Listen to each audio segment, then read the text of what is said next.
Quand on parle de vivre en Asie du Sud-Est, il y a un sujet qui n'est jamais évoqué.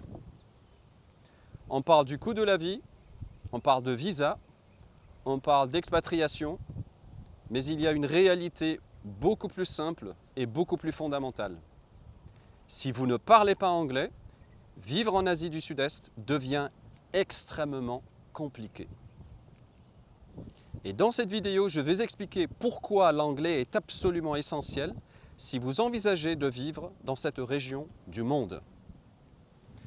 Mais avant de commencer, je précise que cette vidéo est sponsorisée par voilivoiloufrance.fr. Voilivoiloufrance.fr est un centre de langue en ligne qui propose des cours d'anglais, d'espagnol et d'allemand à partir de 14 € de l'heure. Les cours s'adressent particulièrement aux nomades digitaux, aux expatriés et à toutes les personnes qui se préparent à une expatriation. Si vous voulez améliorer votre anglais avant de partir de vivre à l'étranger, c'est exactement le type de formation qui peut vous être utile. Le lien est en description.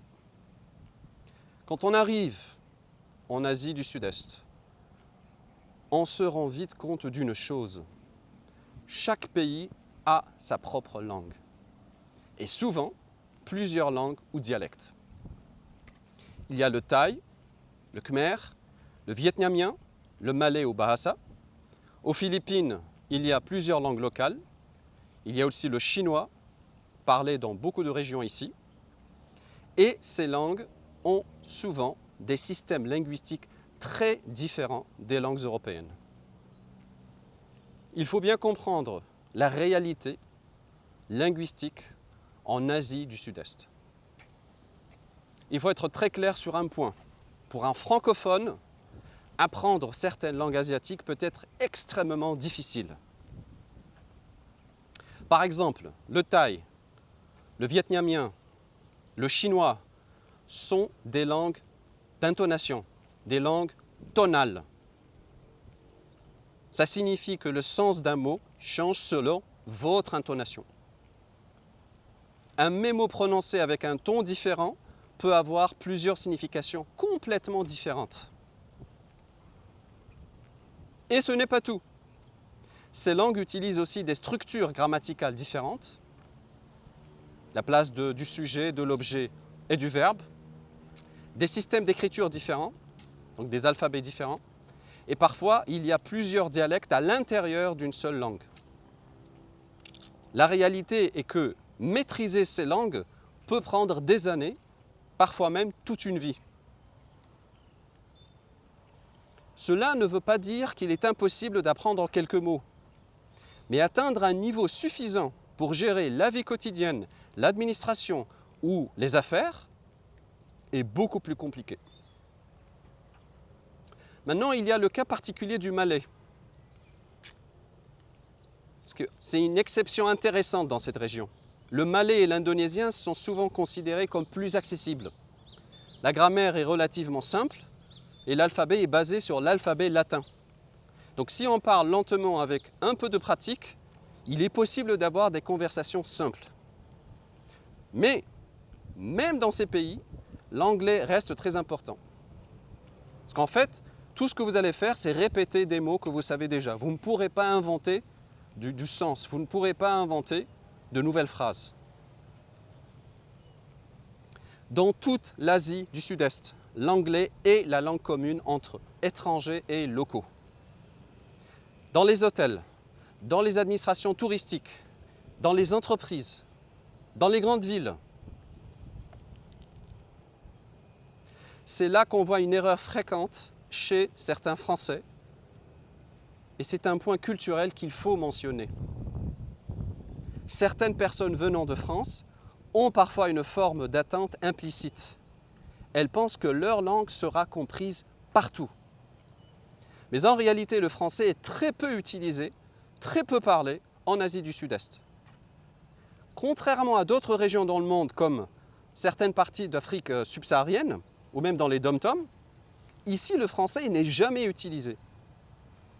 Arriver en pensant que les gens vont parler français peut parfois être perçu comme une forme d'arrogance culturelle.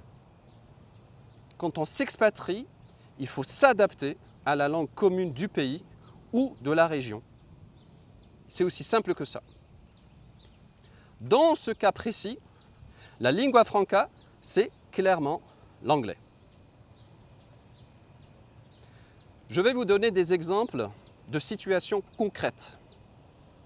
Dans la vie quotidienne, l'anglais devient indispensable pour beaucoup de choses. Louer un appartement, par exemple. Ouvrir un compte bancaire. Très important ça. Discuter avec un propriétaire. Gérer un problème administratif. Éviter les malentendus. Sans anglais, la moindre situation peut devenir beaucoup plus compliquée. Même des choses simples, comme commander dans un restaurant, demander son chemin ou expliquer un problème médical, comprendre un contrat de location. Ces moments peuvent devenir des situations très stressantes. Dans les grandes villes, tout le monde parle anglais. Donc si vous sortez des zones touristiques, un anglais de base peut faire toute la différence. Un anglais simple mais fonctionnel peut vraiment changer toute l'expérience de vie à l'étranger. Il y a aussi un autre aspect très important dont on parle peu.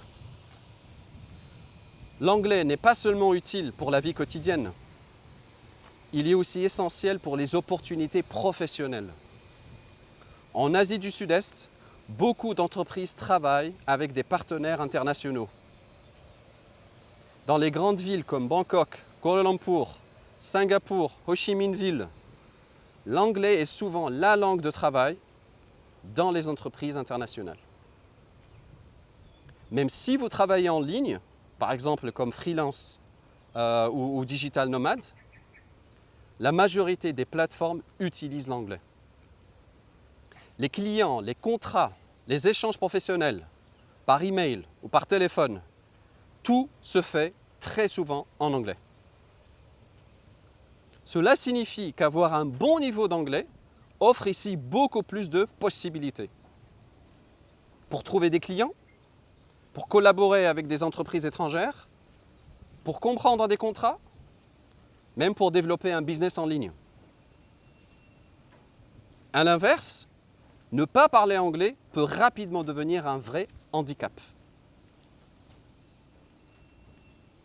Dans un environnement international comme l'Asie du Sud-Est, l'anglais devient un peu la clé qui ouvre toutes les portes. C'est la langue qui permet de se connecter avec des personnes qui viennent de partout, d'Amérique, d'Europe, d'Australie et bien sûr des autres pays asiatiques. C'est aussi ce qui permet vraiment de profiter des opportunités qu'offre cette région du monde.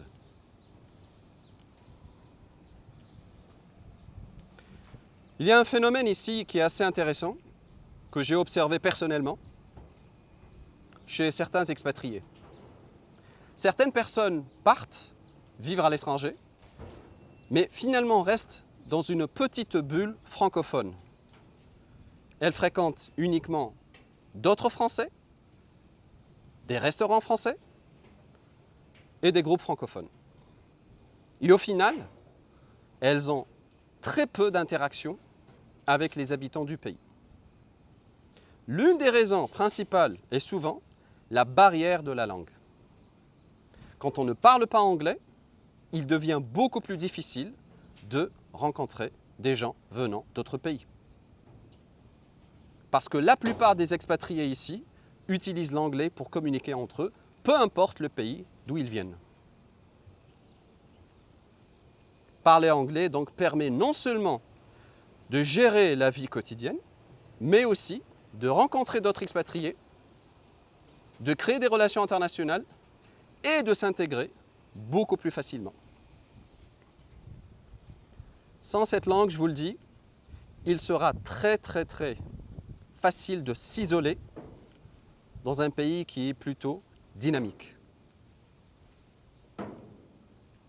Les amis, s'expatrier dans une région du monde implique aussi une certaine adaptation.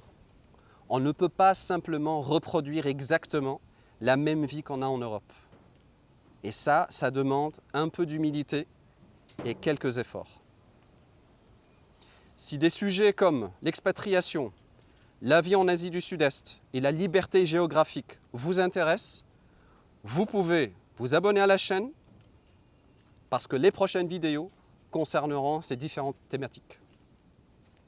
Merci encore une fois à voilivoiloufrance.fr, le sponsor de cette vidéo.